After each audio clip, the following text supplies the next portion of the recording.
दरम्यान नीट पेपरफुटी प्रकरणी केंद्रीय शिक्षण मंत्री धर्मेंद्र प्रधान यांच्या राजीनाम्याच्या मागणीसाठी मोठ्या संख्येने विद्यार्थी आज एकवटले आहेत। विद्यार्थ्यांनी घोषणाबाजी करत आपल्या मागण्यांसाठी केंद्र सरकारनं तातडीनं लक्ष द्यावं अशी मागणी केली। पुण्यात सीजेपीच्या आंदोलनाला विराट अशा शब्दात तुफान असा प्रतिसाद मिळाला।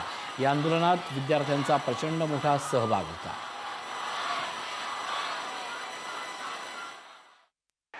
पुण्यात शनिवार वाड्यापासून सुरू झालेला सीजेपीचा मोर्चा आता पुणे जिल्हाधिकारी कार्यालयापर्यंत पोहोचलेला आहे आणि या सगळ्या तरुणाईची आपण एकच मागणी पाहतोय, ती म्हणजे धर्मेंद्र प्रधान यांचा राजीनामा।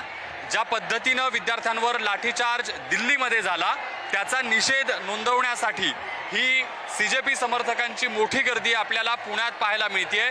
पोलिसांचाही तितकाच मोठा बंदोबस्त या सगळ्या मोर्चाच्या निमित्तानं या सगळ्या भागामध्ये आहे। अगदी कडेकोट सुरक्षा सगळ्या गोष्टींची खबरदारी जी आहे ती या ठिकाणी घेतली जाते आणि या सगळ्या विद्यार्थ्यांकडून जो दिल्लीत घडलेला सगळा प्रकार आहे त्याचा निषेध नोंदवला जातोय।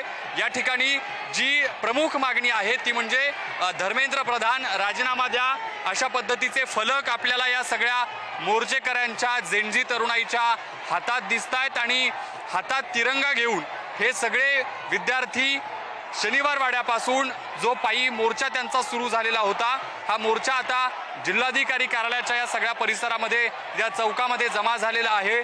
घोषणाबाजी या सगळ्या तरुणांकडून सुरू आहे। मुसळधार पाऊस दरम्यानच्या काळात झाला होता, मात्र गर्दी कुठेही कमी झाल्याचं आपल्याला दिसलं नाही। दिल्लीत सुरू असलेल्या या आंदोलनाला पाठिंबा देण्याचा एक प्रकारचा हा पुण्यातल्या विद्यार्थ्यांचा प्रयत्न आपल्याला या ठिकाणी दिसतोय। व्हिडिओ जर्नलिस्ट निखिल करंदीकर समित ज्ञानेश्वर चौतमल, पुढारी न्यूज, पुणे।